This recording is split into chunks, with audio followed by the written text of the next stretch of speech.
Hello everyone, welcome to Growing with the Gold.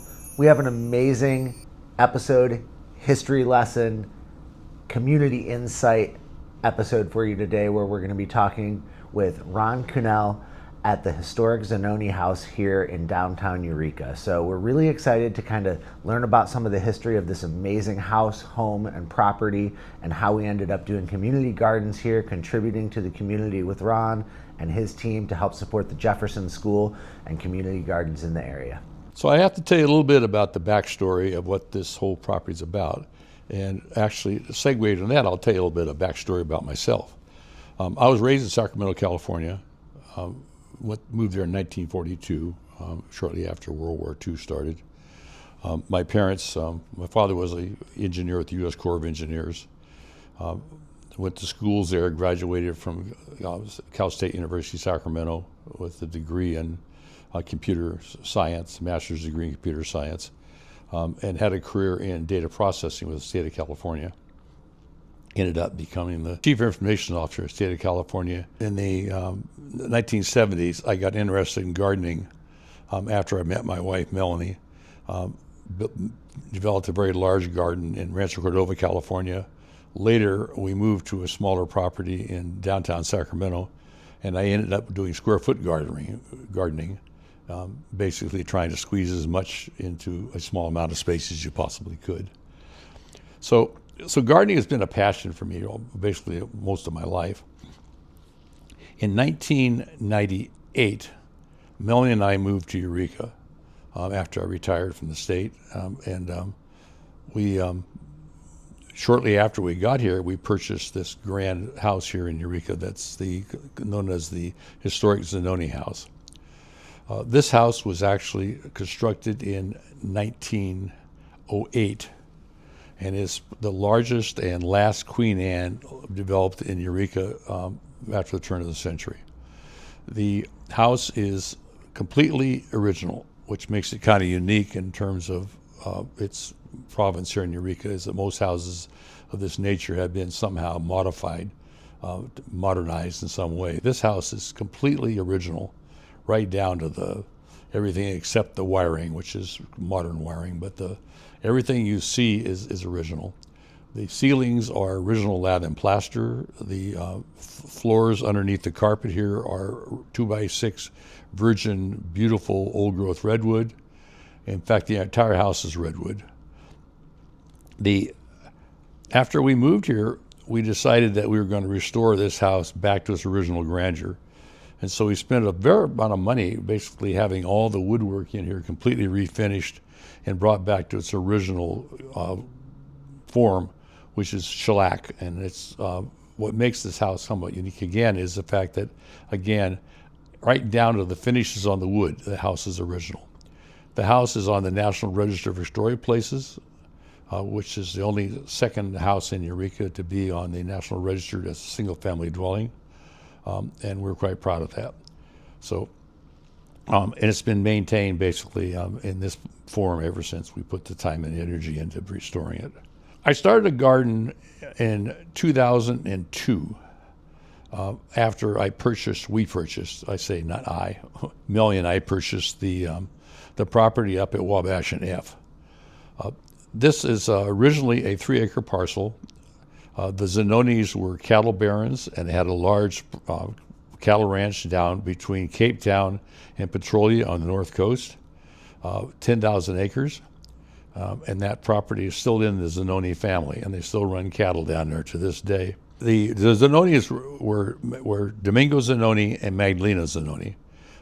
And they were, as you can guess, Italian immigrants. And they originally lived in a house just down here behind me here, we call the original Zanone House, which is 17th and Wabash. 17th and G. This is 16th and G. And that house was built in 1879. After Domingo passed away in 1901, Magdalena decided that she was going to build herself a grand house. As a widow, she had quite a bit of money because the Zanones were quite well off. So she hired a contractor to build this house. This house actually has a twin, which is at Long and E, built in 1905. That house was almost identical to this house. This house was a little bit fancier, and it has an onion dome on the outside. It has curved windows instead of rectangular windows and so on.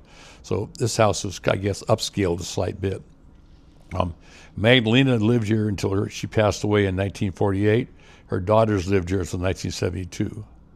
A gentleman named Augie Luaris with his wife and son lived in here until 1972. In 1972, he sold the house to somebody who basically decided not to actually live in the house, but turned it into a boarding house.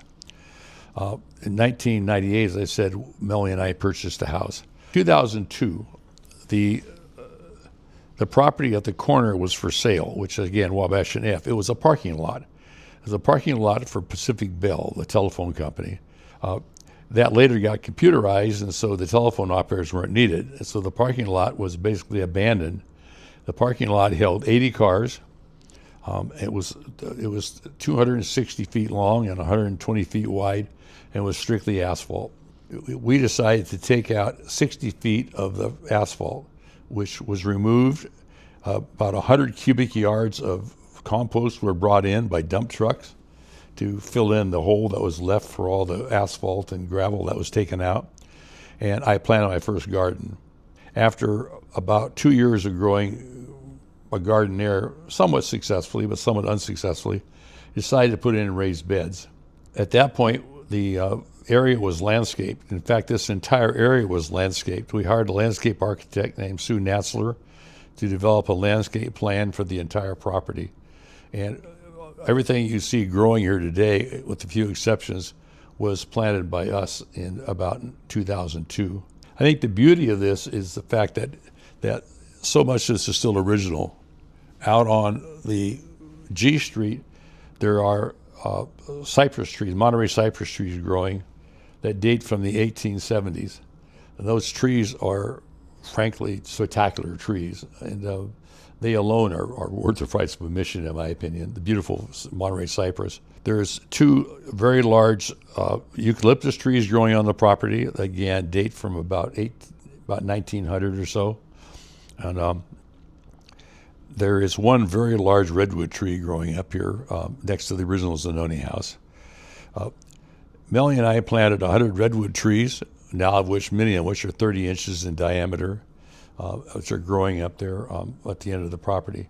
Decided to put in a lot of raised beds. So I ended up putting in 28 raised beds, 30 inches wide and 12 feet long and 14 feet long. Ended up putting in, frankly, more garden than I could really handle. We had that very large compost pile that was being fed by the grass clippings from the lawns here, and there's a lot of lawn here. So we had tons and tons of compost to put into the gardens.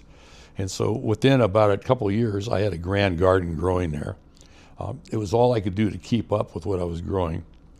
What do you do with all that produce?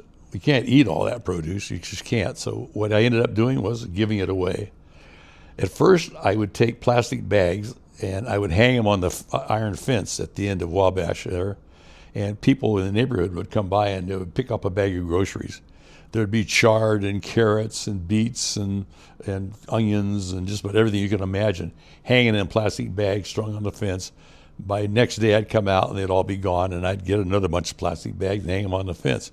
So for a number of years, I just fed the neighborhood using the produce that I grew that I obviously couldn't eat all of. About that time, I got deeply involved in what's called Jefferson School project.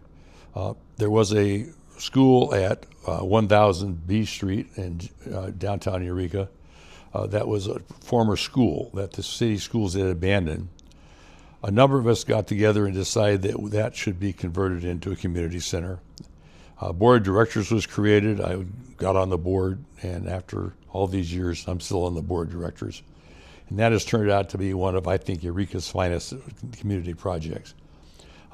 Jefferson School alone is worth a story of its own right. It's one of the more fantastic efforts. Jefferson also does a lot of produce giveaway. So on every Saturday at 10 a.m., they set out many, many baskets of produce for the neighbors to come pick up for free. And so a number of people, including myself, donate most of our extra produce now to the Jefferson Project. This is, for me, a labor of love. Maintaining this house, for me, was a labor of love. Maintaining the gardens is a labor of love. I think it's just really interesting that here, right here in the center of Eureka, we have what's really an urban garden. I mean, I talk about not just the vegetable garden, but I talk about the entire property here. It's an urban enclave in the middle of the city, 3 acres, which is basically a green belt, more sophisticated and probably nicer than any other spot in the entire city of Eureka. And I'm just really happy that way. My children, of which I have 6, their goal is to maintain the property. They don't want this sold. They want to keep it together. They basically said, no, we don't want you to sell it. We want you to keep it. We want to take care of it after you're gone. So I think I'm very pleased with the idea that they want to maintain what I think is I said, kind of unique thing in Eureka. And so I'm happy for that.